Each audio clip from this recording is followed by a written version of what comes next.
While it's possible to assemble the rocket alone, the pieces are heavy.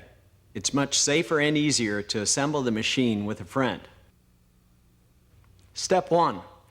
Hold the mainframe and stabilizer bar in place while inserting one of the 3 3/4 inch bolts. Use the 2 wrenches to bolt the mainframe to the stabilizer, making sure one washer rests between the bolt head and the machine, and one washer between the nut and the machine. Torque the bolt tightly. Step 2. Attach the footplate to the mainframe with the other 3 3/4 inch bolt. While bolting the footplate, be sure one washer rests between the bolt head and the machine, and one washer rests between the nut and the machine.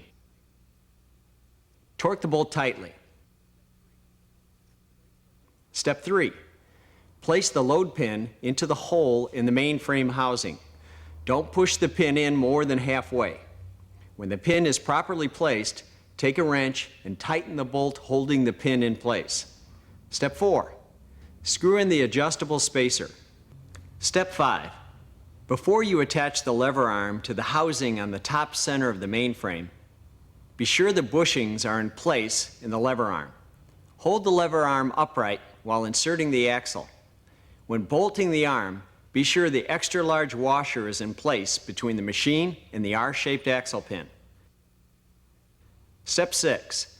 Attach the rocket bench to the plate on the top of the lever arm.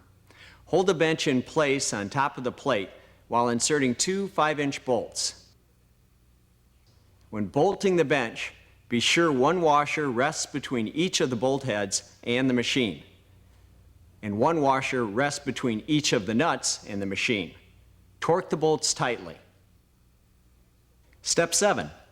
Attach the lower arm to the bottom of the bench. Hold the lower arm in place while inserting the last 2 5-inch bolts. Again, make sure a washer rests between each of the bolt heads and the machine, and each of the nuts and the machine before torquing the bolts tightly. Step 8. After you've checked the tightness of all your bolts, simply make a final adjustment to your adjustable spacer to set the distance for your weight straps. Now set your weight straps and secure the straps on each side of the machine with the retainer clips. That's it. Now you're ready to start using your rocket.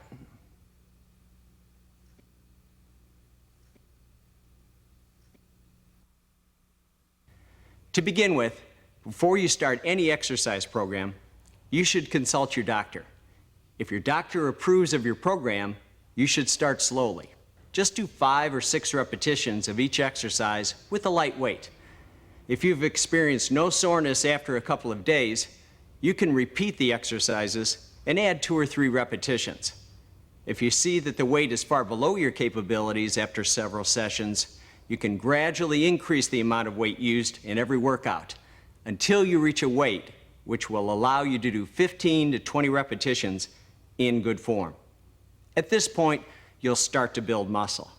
And then you can decide if your goal is working with weights that produce muscular failure at 15 reps per set for toning, or you may choose to use a weight heavy enough that you can only do 8 to 10 repetitions.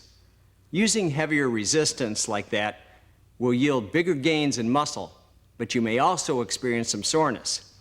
So you should always wait at least a few days before working that muscle group again. In the beginning, training a muscle group only once a week is certainly enough.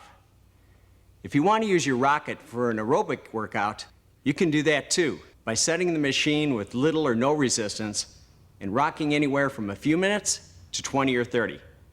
If you like the feel of iron, you can add free weight plates, using them alone or in combination with your weight straps. SOLOFLEX weight straps build muscle with real positive and negative resistance. You get positive resistance when you push away from the foam padded foot plate, and muscle building negative resistance on the way back down. Because the rocket is both an aerobic machine and a great weightlifting tool, you'll quickly get the results you're looking for. Let's move on and see the exercises the rocket does. Hi, my name is Doug, and this is Karen, and we're going to take you through the 7 main exercises that you can perform on your rocket. We're going to begin with the barbell squat. All right, placing your feet on the foot plate towards the bottom, and we're going to press up to an almost locked knee position. Okay, you ready? You want to keep your hips in contact with the pad, and then slowly lower down to about a 90-degree position at the bottom. Okay, pressing up just short of locking. Feel a little tension, quadriceps. You also pull the gluteal muscles into play and some of the hamstrings. It's one of the best overall exercises you can do for your lower body. It's just a great exercise for that development. Easy on the negative. Just short of locking the joint at the top, and then slow coming down. Hesitate just a little bit. You can carry your weight a little bit towards your heels on this. Okay. And that'll protect the knee joints just a little bit. Okay, the second one, we're going to go into what's called a plie. And you're going to take your feet outward, heels in, toes out. And this will affect more of the muscles on the inner thigh. And then slow, eccentric, or that down, negative phase coming down. Feel a stretch. And you want to make sure that you really keep your hips down on this, because in this position it tends to elevate them when you drive out of the deep position. Okay, slowly coming down. Weight towards the heels again. Drive up. Feel that focus more towards the inner part of your legs. Yeah. Okay. Now you can pull more of those muscles into play with a little wider foot position, Okay. or bring your feet closer together. Exhale as you go up, and inhale as you come down to get plenty of oxygen into the working muscles here. Okay, now we're going to switch you into a toes in and heels out position. All right, now let's start working some of the lateral aspects of the legs or the quadricep muscles. And up. Okay, now we're going to have you shift your feet so your toes are hanging over the top of the foot plate. Pretty square on, and you can also vary your foot position on this as well, but we're going to start with the squared off position about shoulder width apart. Okay, this is called a hack squat. And press just short of locking. All right, this will target more towards the quadriceps, the 4 muscles on the front of the thigh. All right, come down again slowly. Okay, keep your weight towards your heels, definitely on this one. And drive to the top. It's a real effective exercise, but again, careful at keeping the hips in contact with the bench on this. Slow descent, drive to the top. Excellent. All right, now we're going to go kind of an exotic exercise here. We're going to lower your feet down just a little bit, and you're going to go onto the balls of your foot. Now you're going to lift your hips, and this is called a sissy squat. Okay, kind of an exotic, little bit different exercise, and it's not for everybody, but it can be a very effective exercise for the quadricep and the hip flexors at the top of the thigh. Okay, slowly coming down, and then press up and arch in a bowed position at the top. Just think of a bow as you come into the top position. Easy coming down, and then an elevated hip position at the top. Good. And then you can lower yourself down. Okay, great. All right, now we're going to go into a lunge. Okay. Are you ready for this? All right, 1 foot on the foot plate and 1 foot down on the support bar. All right, take a deep breath. Okay, as it starts to get tougher, you find exhaling as you push through the range of motion and inhaling as you come down. You need to get oxygen to those working muscles. Okay, slow on the descent on this. Feel a good stretch coming down, and then drive strong. You only got 1 leg for driving power here, so it's much more difficult. All right, sometimes you need to adjust the weight on this exercise if you've been doing some of the heavier exercises beforehand. Steady on the descent, and then strong to the top. Good. Take a breath, and then you can switch feet.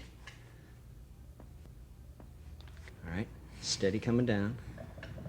Excellent, and then drive to the top. Good. This is great for, you'll pull in some quadriceps, hamstrings. The deeper you go, the more you pull the gluteals into play. It's just an outstanding exercise. Easy down. Drive. Great. Okay, now staying in that position, you're going to put both feet back onto the plate, and you're going to slide your feet down so just the balls of your feet are supported on the foot plate. And this is going into the calf muscles now. There's 3 different positions that we'll go through here. Okay, this is a square on. Okay, you're going to go up to a fully contracted position in the calf. Okay, you're going to press up as far as you can and squeeze the muscle in the calf. Okay, and then slowly lower down. You're going to feel a mild stretch to the calf muscles. And then come up, there's your peak contraction at the top. Really squeeze on this. And then slowly coming down. Feel like your back is supported nicely? Yeah. Good. and then squeeze at the top. Okay, now kick your heels out a little bit, and then squeeze off the border or the outer portion of your feet on this. Okay, and that'll directly drive it to the muscles on the outer portion. Good, and then squeeze. Okay, now slide your heels inward. All right, now this pulls it more to the medial side or the inner side of the calf when you have your heels in and your toes out. You want to squeeze off that portion and also flex in the inner part of your calves. Let's try one more. He's down, a mild stretch. Squeeze real tight. Good, and then you can put your feet back up on the main plate and slide on back down again. All right, that's the 7 main exercises that you can perform on your Rockit. And also this can be used as an aerobic tool by lightening up the weight and going for periods of 10, 20, or even 30 minutes or longer.